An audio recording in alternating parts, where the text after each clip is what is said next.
नमस्कार, आप देख रहे हैं जनभावना टाइम्स। आपके साथ मैं हूं अंकिता। 2 साल से कोरोना की मार झेल रही दुनिया अब थोड़ा थोड़ा उबरना शुरू हो रही है, लेकिन इन 2 सालों में दुनिया के अलग अलग हिस्सों में कई लोगों की जानें गई। कोरोना ने करोड़ों लोगों की जिंदगियां छीन ली। अब जब दुनिया इस महामारी से उबरने की कगार पर है, तो इस समय यूएन की एक ताज़ा रिपोर्ट ने एक बार फिर से सबको चौंका दिया है। संयुक्त राष्ट्र संघ की ओर से जारी ताज़ा रिपोर्ट के अनुसार दुनिया भर में भूखमरी और इससे जुड़े कारणों से रोजाना 25,000 लोग अपनी जान गंवा रहे हैं, जिसमें सबसे अधिक तादाद बच्चों की है। यूएन की ताज़ा रिपोर्ट में कहा गया है कि हर रोज 10,000 बच्चे भूख के कारण दम तोड़ रहे हैं।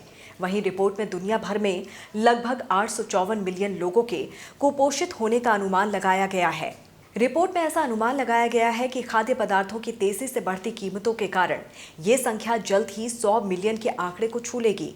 रिपोर्ट में बताया गया है कि शहरी, गरीब, विस्थापित आबादी, ग्रामीण, भूमिहीन समेत अधिकांश छोटे किसानों पर सबसे अधिक कुपोषण का शिकार होने का खतरा मंडरा रहा है। दुनिया पर छाए भूखमरी के इस संकट को लेकर यूएन ने दावा किया है कि बीते 2 दशकों के दौरान जनसंख्या वृद्धि, आय में सुधार और आहार के डाइवर्सिफिकेशन के भोजन के मांग में लगातार वृद्धि हुई है। 2000 से पहले बड़े पैमाने पर रिकॉर्ड फसल के माध्यम से खाद्य कीमतों में गिरावट आई थी। हालांकि इसी समय कृषि में सार्वजनिक और निजी निवेश और विशेष रूप से मुख्य भोजन के उत्पादन में कमी आई, जिसके कारण अधिकांश विकासशील देशों में फसल की पैदावार या तो स्थिर हो गई या घट गई।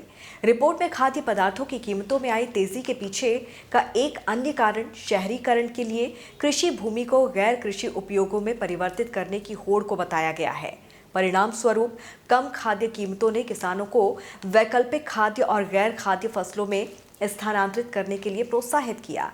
यूएन ने अपनी इस नई रिपोर्ट में वैश्विक खाद्य संकट पर चिंता जताई है। रिपोर्ट में उन देशों और उन इलाकों पर ध्यान केंद्रित किया गया है जहां खाद्य संकट की गंभीरता स्थानीय संसाधनों और क्षमताओं से कहीं अधिक है। जानकारों का कहना है कि बीते 2 सालों में कोरोना महामारी के कारण लोगों के कामकाज पर इसका बुरा प्रभाव पड़ा है। कई कंपनियां बंद हुई हैं, कई कल कारखाने बंद हो गए हैं। इस वजह से ये दुनिया भर में करोड़ों लोग बेरोजगारी का शिकार हुए हैं। ऐसे में इन लोगों को बचाने और भूखमरी से होने वाली मौतों को टालने के लिए तत्काल कार्रवाई की जरूरत है। देश दुनिया की तमाम खबरों को विस्तार से जानने के लिए आप हमारी वेबसाइट www.thejvt.com को लॉगिन कर सकते हैं। जुड़े रहिए जनभावना टाइम्स के साथ। नमस्कार।